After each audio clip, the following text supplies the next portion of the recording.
What's going on, everyone? It's Nick again, and I didn't think I'd make another video today. Thought I'd take the day off, but nope, here I am. And we're here to talk about the AllStar Reserves. I'm not going to recap games this time. I'm just going to talk about the AllStar Reserves and what I think. If you saw my last video saying who I think the reserves should be, you should have an idea of who I think should have made it, who I think is deserving, and who I think got snubbed. But this time, I'll get more in detail about it. So before we go any further, please remember to like, subscribe, and hit the notification bell, and cue the intro.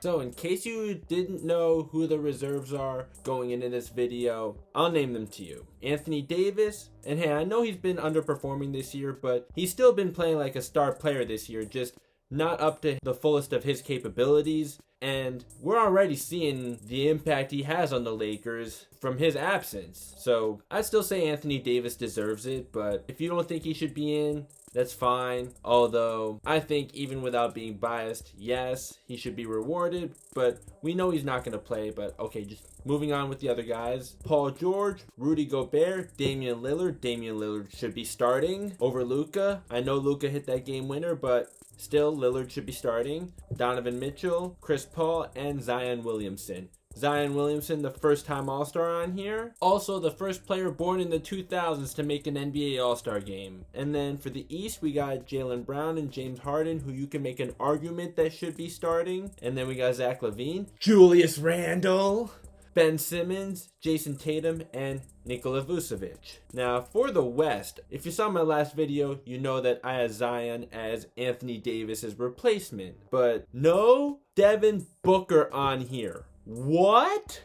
Oh my god. If I'm picking between Chris Paul and Devin Booker, I'm definitely going with Devin Booker. Now, don't get me wrong. The Chris Paul effect is very, very real. Wherever he goes, he's going to make the team better. And it's the same story in Phoenix. However, let's not act like the Suns were a bad team last year. They were one win away from the playoffs, even though DeAndre Ayton missed roughly half the season last year. And they went undefeated in the bubble. And they added Chris Paul, and yeah, they got better. But let's not act like they were a bad team before they got him, okay? And while yes, Chris Paul is their leader, and you could say he's been more clutch than Devin Booker. And of course, Chris Paul's a better playmaker. We know that, but still. Other than that, though, it's clear as day that Devin Booker is their best player. Although, Anthony Davis is likely to be replaced in the All-Star game. And if positions don't matter, then yes, Devin Booker deserves to replace Anthony Davis. But I have a feeling positions might matter, so I think that it's probably going to be DeMar DeRozan. And hey, DeMar DeRozan has become very underrated since he's become a Spur.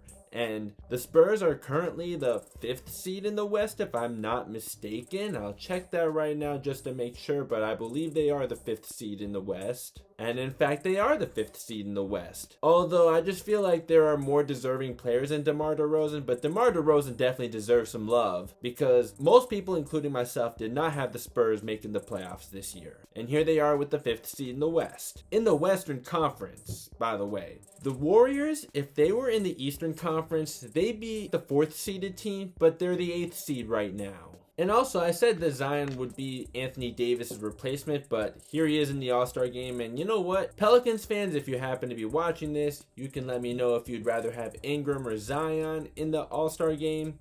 But we know Zion doesn't play defense, Ingram does, so you can make the argument there between Ingram and Zion, but also Zion is scoring more, so that's where you can make the argument for Zion as well. And for the Eastern Conference, the only issue I have is Nikola Vucevic making it over Domantas Sabonis. That is a travesty in my opinion. Vucevic, now don't get me wrong, he's put up great numbers this year.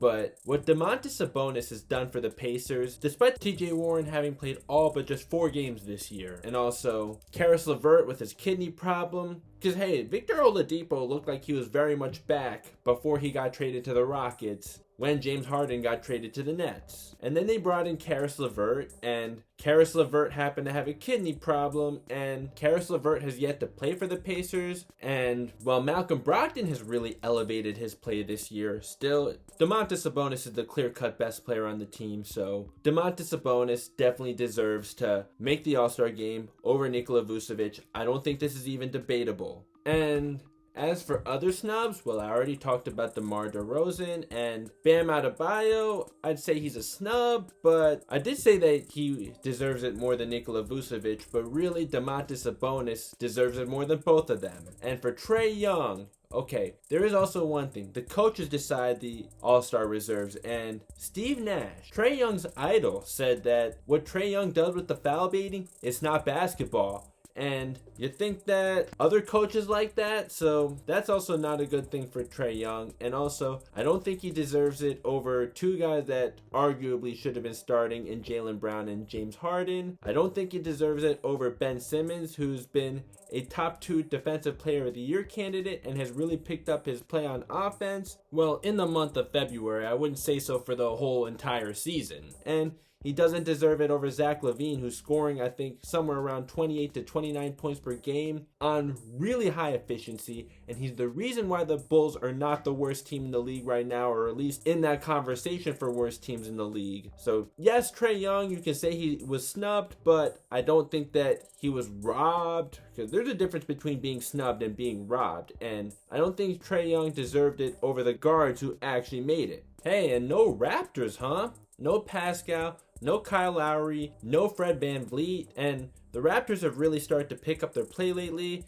They're the 6th seed in the East right now, and yeah, they did get off to that horrible start, and yes, we know that Pascal Siakam is not a number 1 guy on a championship team. He's best suited as a number 2 guy on a championship team that got exposed in the playoffs last year, but still, he is an all-star caliber player, or at the very least, he is a fringe all-star. But I also would say, though, that the forwards who made it instead of him deserved it more than him, and Kyle Lowry and Fred VanVleet, even though they've been doing well, and Kyle Lowry, while he's never had numbers that will just completely jump out at you, he is the heart and soul of the Raptors. So yeah, I can understand why Raptors fans would be upset, but in my opinion, I don't think that any of them deserved it over the guys who actually did make it. And the Celtics are actually a below 500 team now, so yeah, I would understand why people would have a problem with the Celtics having 2 All-Stars when they're below 500, except the reserves were announced before the games were played, before last night's games, and well, they were a 500 team going into the game against the Mavericks. So yeah, kind of odd to be saying that the Celtics deserve 2 All-Stars, but Tatum and Brown have just been playing that good, so most of the time I would have a problem with it, but this time is an exception. I actually don't have a problem with a below 500 team having 2 All-Stars. And yes, team success does matter, but other forwards that come to mind on teams that have better records than the Celtics, like Chris Middleton, Tobias Harris, and Pascal Siakam, honestly, they just don't have good enough numbers, in my opinion, to be taken over Jason Tatum. So that's just what I think of the All-Star Reserves. Let me know in the comments what you think. That's the end of this video. Please remember to like, subscribe, and hit the notification bell. I'll see you next time.